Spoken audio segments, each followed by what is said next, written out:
এখন social media খুললে পরে এই অন্নপূর্ণা ভান্ডারের টাকা ঢুকেছে ঢুকেনি, ঢুকেছে ঢুকেনি, এই জিনিসটাই খবর হচ্ছে, মানে ঢোকাঢুকিরই খবর হচ্ছে।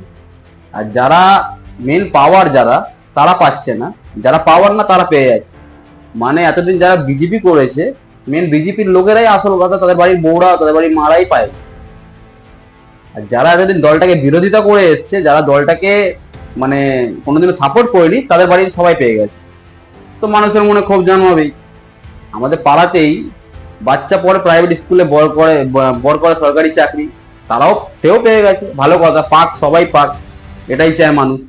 কিন্তু আপনি কিছু সংখ্যক মানুষকে বঞ্চিত করে আর কিছু সংখ্যক মানুষকে টাকাটা দেবেন, যারা প্রাপ্য তারা পাবে না, যারা প্রাপ্য নয় তারা পাবে। তো এই জিনিসটা তো করলে বাংলায় চলবে না।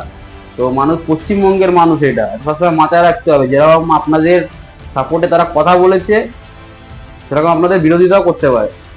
তো পশ্চিমবাংলার যেসব মানে যোগ্য মানুষ যারা পাবে, মানে পাওয়া উচিত, তাদের অবশ্যই অ্যাকাউন্টে টাকাগুলো যাওয়া দরকার। আর যদি টাকা না যায়, এরকমই প্রবলেম হবে। আর সবার প্রথম যেই ভিডিওতে আর যেই কর্পোরেশনে এই ফর্মগুলো জমা পড়ে যাবে, কি অনলাইনে যেসব হয়েছে, অনলাইনে মানুষ অনেকে পেয়ে গেছে যারা অনলাইনে করেছে। আর যেগুলো হচ্ছে এইসব কর্পোরেশনে বা ভিডিওতে গিয়ে যারা, যাদের সামর্থ্য নেই, তারা গিয়ে অনলাইনে করবে। আর এই দায়িত্বটা নিতে হবে কর্পোরেশনকে আর ভিডিওকে, যে আপনারা ফর্মগুলোকে সাবমিট করেননি, যারা পাওয়ার যোগ্য তাদেরকে দিননি। মানে যারা বিজেপি এত বছর করলো তারাই পেলো না,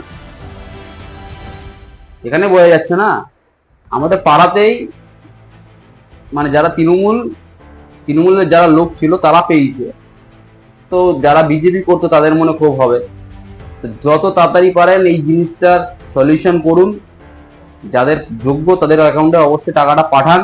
সরকারের কাছে একটাই অনুরোধ, নাহলে এটা কিন্তু আস্তে আস্তে যত দিন যাবে তত বাড়তে থাকবে, আপনারা সলভ করতে পারবেন না পরে। আর পাবলিককে, সাধারণ মানুষকে হেনস্থা করেও লাভ নেই, কিচ্ছু লাভ পাবেন না।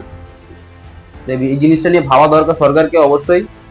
আশা করি যে নেক্সট যেই পেমেন্টের ডেটটা আসবে, সেই সময় সাধারণ মানুষের অ্যাকাউন্টে ঢুকে যাওয়া উচিত টাকাটা, যাদের যোগ্য। ভিডিওটা ভালো লাগলে অবশ্যই লাইক করে দেবেন, আর ফলো করে আমার পাশে থাকবেন, আর যত পারবেন শেয়ার করে দেবেন, যাতে সরকারের কাছে ভিডিওটা পৌঁছায়। জয় শ্রী রাম।